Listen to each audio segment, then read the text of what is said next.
अब हम डिस्कस करेंगे उड़ान स्कीम के बारे में। सो पीआईबी में एक न्यूज़ आया था कि 5th फेज़ ऑफ उड़ान स्कीम को लॉन्च कर दिया गया है। ठीक है, मतलब उड़ान 5.0 लॉन्च हो चुका है। तो उस हिसाब से ये स्कीम इंपॉर्टेंट हो जाता है, तो उसको हम डिस्कस करते हैं। तो देखिए 2016 में इस स्कीम को लॉन्च किया गया था। 2016 में इस स्कीम को लॉन्च किया गया था। याद कैसे करोगे? देखो, एक इमेजिनेशन कर लो कि हवाई जहाज़ में आप बैठे हुए हो और उड़ते हुए हवाई जहाज़ में आप छोले खा रहे हो। छोले खाते हुए आप उड़ान भर रहे हो। ठीक है, छोला सोला, सोला छोला। ठीक है, और कोई इमेजिनेशन आपके पास हो तो आप उसको यूज़ कर सकते हो। ठीक है, मेरा ऐसे काम चल जाता है। ठीक है, तो मिनिस्ट्री कौन है? Ministry of civil aviation. ठीक है, इम्प्लीमेंटेशन कौन कर रहा है इस स्कीम का? वो है एयरपोर्ट अथॉरिटी ऑफ इंडिया। ठीक है, एयरपोर्ट अथॉरिटी ऑफ इंडिया इस स्कीम का इम्प्लीमेंटेशन कर रही है। मिनिस्ट्री ऑफ सिविल एविएशन आया कब था? छोले से याद रखोगे, 2016। सोलह छोला। ठीक है, टारगेट क्या था जब 2016 में आया था? उसका दो टारगेट मिली था कि तकरीबन 1000 उड़ान रूट्स को ऑपरेशनलाइज किया जाए। ठीक है, और 100 ऐसे कुछ अनसर्व्ड एरियाज़ हैं, अनसर्व्ड एयरपोर्ट्स हैं, हेलीपोर्ट्स हैं, उसको रिवाइव किया जाए। ठीक है, 1000 रूट्स को ऑपरेशनलाइज करना है और 100 अनडिजर्व्ड, अनसर्व्ड एंड अनडिजर्व्ड जो एयरपोर्ट्स हैं उसको रिवाइव करना है। ठीक है, ओके। चलो, एलोकेशन टोटल कितना था? 4500 का, 4500 करोड़ का एलोकेशन हुआ था 2016 में। ठीक है, 2016 में 4500 करोड़ का एलोकेशन हुआ था। की फीचर की बात करते हैं हम। देखो, बेसिकली 2016 में स्कीम आया। पहली जो फ्लाइट थी ना वो शिमला से दिल्ली चली थी 2017 में। इसको याद रख सकते हो इन केस कभी बाई चांस फैक्ट आ भी गया तो। ठीक है, और ये 10 साल के लिए स्कीम आई थी, 2016 से लेकर 2026 से स्कीम चलेगी। ठीक है, ओके। पहली फ्लाइट थी फ्रॉम शिमला टू दिल्ली। अब देखियो कुछ कुछ गाइडलाइंस है जो एयरलाइन ऑपरेटर्स को फॉलो करने हैं। पहला गाइडलाइंस ये है कि जो भी आरसीएस फ्लाइट है, आरसीएस मतलब रीजनल कनेक्टिविटी स्कीम फ्लाइट, जो भी इस रूट पे चल रही है फ्लाइट जो है, एटलीस्ट 50% ऑफ दिस सीट जो है उनको रिज़र्व करना होगा। ठीक है, जो भी इस स्कीम के अंदर जो फ़्लाइट चल रही है, एटलीस्ट 50%, 50% तक की जो सीट है वो रिज़र्व करेंगे। पर शर्त ये है कि मैक्सिमम जो है ना वो 40 होनी चाहिए। मैक्सिमम सीट रिज़र्व आप 40 ही कर सकते हो, मिनिमम 9 करना है।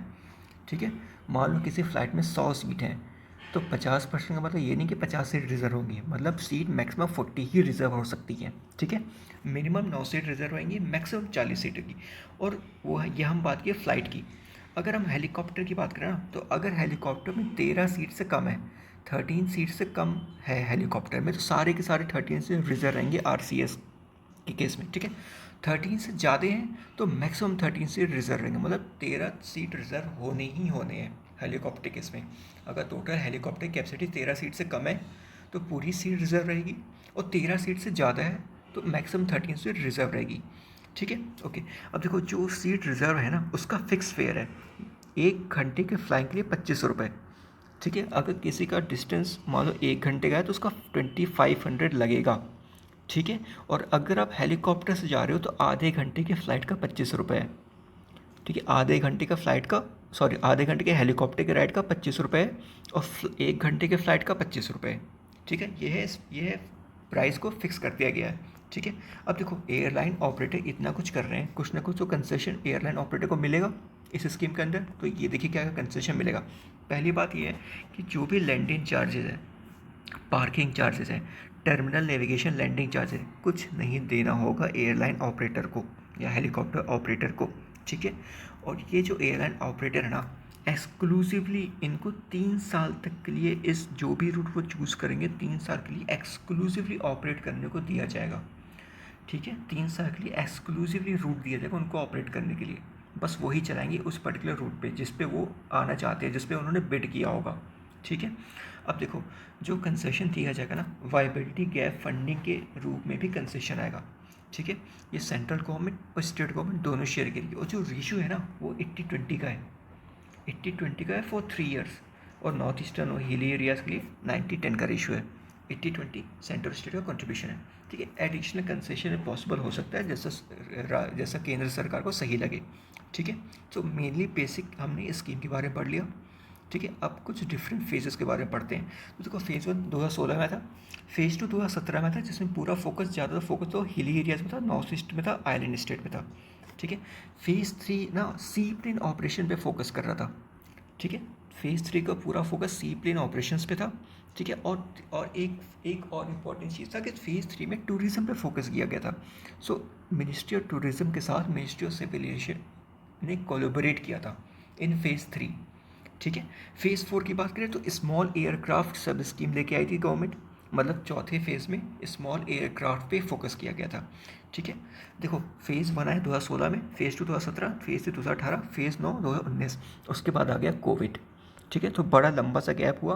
2022 में फेज़ 4.1 शुरू हुआ, फेज़ 5 नहीं, फेज़ 4.1। ठीक है। अब इसमें जो जो रूट कैंसिल थे ना, उसको रिवाइव करने की कोशिश की गई, ऑपरेशनलाइज करने की कोशिश की गई। ठीक है। ओके। और हेलीकॉप्टर सी प्लेन्स में प्रायोरिटाइज में रहा था। अब बात करते हैं फेज़ 5 के, जो 2023 में आया है। इसमें जो हम लोग ने दो कैटेगरी पे फोकस करें, कैटेगरी 2 जो कि 20 सीट से 80 सीट है, कैटेगरी 3 जो कि 80 सीट से ज़्यादा है। ठीक है। और जो कैप लगा था पहले पहले आप किसी पर्टिकुलर डिस्टेंस से, किसी डेस्टिनेशन से सोर्स से डेस्टिनेशन जाओगे ना, तो एक पर्टिकुलर डिस्टेंस था, वो कैप था 600 किलोमीटर का। ठीक है। 600 किलोमीटर का। अब ये 600 किलोमीटर का कैप जो है ना हटा दिया गया है। ठीक है।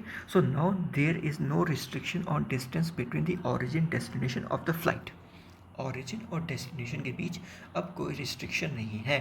पहले 600 किलोमीटर कैप लगा था, अब 600 किलोमीटर कैप नहीं लगा है। ठीक है। और जो, लेकिन एक बात याद रखना, जो भी वाइबिलिटी गैप फंडिंग है ना, वो 600 किलोमीटर के लेंथ तक कैप कर दिया गया है। मतलब जो भी वाइबिलिटी गैप फंडिंग जो जो 80-20 के रेशियो में मिल रहा है ना, वो 600 किलोमीटर तक ही मिलेगा, चाहे वो प्रायोरिटी एरिया हो या नॉन प्रायोरिटी एरिया हो। ठीक है। ओके। ओके। अब देखो एक और इम्पोर्टेंट चीज़ है, कोई प्री डिटरमाइंड रूट नहीं होगा। ठीक है। गवर्नमेंट अब ये बोले कि इस रूट के लिए हमें बिड चाहिए, नहीं। जो भी प्राइवेट एयरलाइंस होगी, ये अपना प्रपोजल खुद रखेगी। ठीक है। हम इस रूट से उस रूट तक चलाना चाहते हैं। ठीक है। और same route will not be awarded to single airline more than once. कोई भी एयरलाइन को एक सिंगल रूट मिल गया ना, तो अब ये रूट इसको एक से ज़्यादा बार नहीं मिल सकता है। ठीक है। Only one time it will be awarded. ठीक है। और देखो जब एयरलाइन ने बोला कि हम इस पर्टिकुलर रूट पे ऑपरेशनलाइज करेंगे, ठीक है, हम चलाना शुरू करेंगे फ़्लाइट को, तो उनको 4 महीने के अंदर ऑपरेशंस कमेंस करने होंगे।